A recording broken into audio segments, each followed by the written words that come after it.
एक शख्स कटे हुए बाजू के साथ बाजार में खड़ा आवाज लगा रहा था कि जो शख्स मेरा किस्सा जान ले वह कभी किसी पर जुल्म नहीं करेगा। किसी ने उससे पूछा, भाई तुम्हारी क्या कहानी है? इस पर उसने जो वाकया सुनाया वह कुछ इस तरह था। मेरा ताल्लुक हुकूमती कारिंदों से था। मैं पुलिस का एक ओहदेदार था। मैंने एक रोज एक मछुआरे को देखा जो बड़ी मछली शिकार करके ला रहा था। मुझे यह मछली बहुत अच्छी लगी। मैं उसके पास पहुंचा और बोला, अरे मियाँ, ये मछली मुझे दे दो। वह कहने लगा, जनाब मुझे मछली देने में कोई एतराज नहीं, मगर आपको इसकी कीमत अदा करनी होगी। मेरे घर में खाने के लिए कुछ नहीं है और मेरे बच्चे मुंतजिर हैं कि मैं उनके खाने के लिए कुछ लेकर आऊं। ये मछली मैंने बड़ी मेहनत से पकड़ी है। मैंने जवाब में उसे मारना शुरू कर दिया और मछली उसके बर्तन से जबरदस्ती निकाल ली। मैं मछली को हाथ में पकड़े घर की तरफ आ रहा था कि मछली अचानक तड़पी और मैंने उसे मजबूती से थाम लिया। इसी कशमकश में अचानक उसने मेरे अंगूठे पर काट लिया। मुझे सख्त तकलीफ हुई। घर पहुंचा तो दर्द में मजीद इजाफा हो गया। वह रात का वक्त था। मैंने सोचा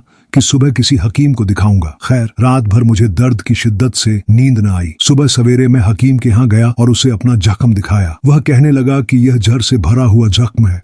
अगर तुम अपनी आफियत चाहते हो तो फौरन इस अंगूठे को काटना होगा। अगर तुमने जरा सी ताखीर की तो पूरा हाथ काटना होगा। मैंने फौरन कहा, अगर ऐसी बात है तो इसे काट दो। हकीम ने मेरा अंगूठा काट दिया। मैं घर आया तो हाथ में शदीद दर्द था। चैन और सुकून खत्म हो चुका था। अगली रात फिर बेचैनी और शदीद दर्द में गुजरी। सुबह सवेरे मैं फिर हकीम के पास आया तो उसने हाथ काटने का मशवरा दिया। अब मेरा हाथ कट गया। मेरा ख्याल था कि अब दर्द खत्म हो जाएगा, मगर इसमें इजाफा होता चला गया। मछली का जहर मुसलसल जिस्म में फैलना शुरू हो गया। मैंने चीख पुकार शुरू कर दी और मदद के लिए पुकारने लगा। हकीम ने फिर देखा तो कहने लगा, इसका एक ही इलाज है कि तुम्हारा पूरा बाजू काट दिया जाए, वरना जहर पूरे जिस्म में फैल जाएगा। मोहल्ले के लोगों में भी मेरी बात का चर्चा हो गया। उनमें से एक भला इंसान मेरे पास आया और कहने लगा कि तुम्हारे दर्द का सबब क्या है। मैंने उसे मछली का वाकया सुनाया। वह कहने लगा, अल्लाह के बंदे, जब तुम्हें उसने काटा था तो उस वक्त मछुआरे के पास चले जाते, उससे माफी मांग लेते। देखो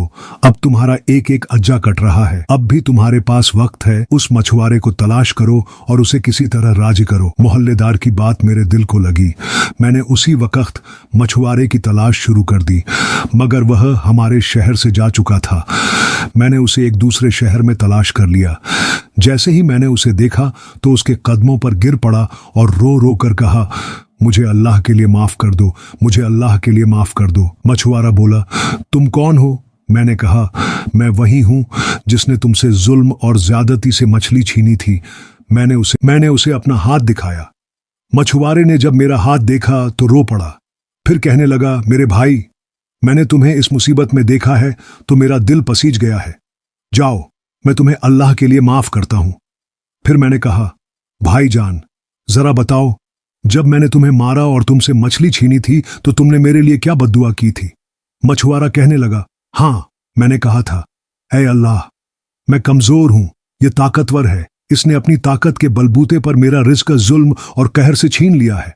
मेरे रब, मुझे अपनी ताकत और कुदरत का करिश्मा दिखा। मैंने कहा, मेरे भाई, अल्लाह ने तुम्हें अपनी कुदरत और ताकत का करिश्मा दिखा दिया है। मैं अल्लाह ताला से तौबा व इस्तिग़फ़ार करता हूं और अपने गुनाहों की माफी मांगता हूं।